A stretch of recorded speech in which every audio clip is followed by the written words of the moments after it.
Ashamaa harka fuunee hordoftootaa fi kabajamtoota Fu'aad Shoo jalatti argamtan nageenyi kiyya kabajaaf jaalala bakka jirtan maratti isin bira haa gahu jecha eeyyan egaa akkuma beekamu chaanaala keenyarraa hanga ji'a tokko waan akkasii dhabamnee jirra jechuudha yuutuuba keenyarraa jechuudha. Nu of oolchaa jechuun barbaada gama kiyyaan daawwattoonni gara yuutuuba kootii jirtan jechuudha. Eeyyan egaa anaa dhufu jecha anis dhufeen jira jechuudha. Erga soomni qabame dhufee hin beeku waan ta'eef egaa warri chaanaala keenya jirtan qabbanaa heera nu duraa waan ta'eef laayikii illee gochuu hin dagatinaa akka nama bira nu gofu akka nu ho'uuf illee jechuudha. Gara feesbuuka keessanittis illee liinkii isaa bakka sheer jedhu tuqaatii gara feesbuukiitti poostii osoo nu gootanii baay'ee galatoomaa jennaa. Pileestoorii iimoorra waan adda addaa osoo nu gadhiiftanii bareeda jechuu barbaadna. Ulfaadhaa eeyyen warri haaraa dhuftan immoo subscribe godhachuudhaan maatii keenya ta'a maatii jaalalaa ta'a jechuun barbaada. Har'a jechuudha waa'ee Dr. Shurrubbee ilaalchisee jechuudha miidiyaa irratti oofamaatu jira jechuudha. Anillee hamma gara Facebook kiyyaatti isiniif maxxanseen ture jechuudha. Ijoollee baay'een keessaan na gaafataa jirtu baay'eenis bilbiltanii nu gaafataa jirtu. Dr. Shurrubbeen nagaa isaati garuu yakka namni ilmi namaa yakka dalagu malee hin hidhamu seeraa ol hin jiraatu ilmi namaa jechuudha.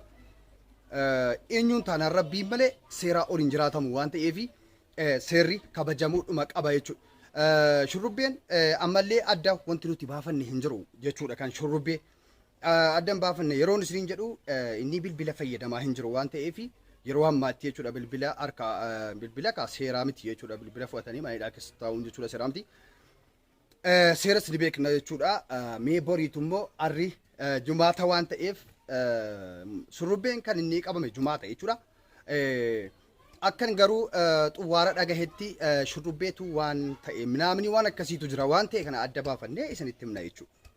Isinitti himna waan ta'eef gamanumaan immoo boriitu jumaata guyyaa jumaa hidhame waan ta'eef xinnaa guddaa bahuu hin danda'u jechuudha namni guyyaa sanyooti jechuudha guyyaa guddaarra darbe jechuudha.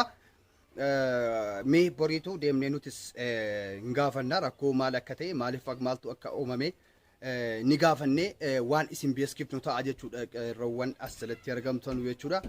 Itti aansuudhaan garuu waa tokkotu jira.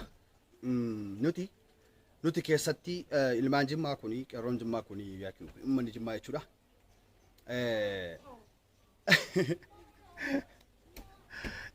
Wal jaallachuu qabna, waliif dhiiguu qabna, waliif yaaduu qabna. Gaafa rakkoos waliif iyyuu qabna, wal gaafachuu qabna waan ta'eef akkanatti wal gaafachuun gaafa rakkoo namarra geerree waliif iyyuun waliif birmachuun gaariidha jechuun barbaada.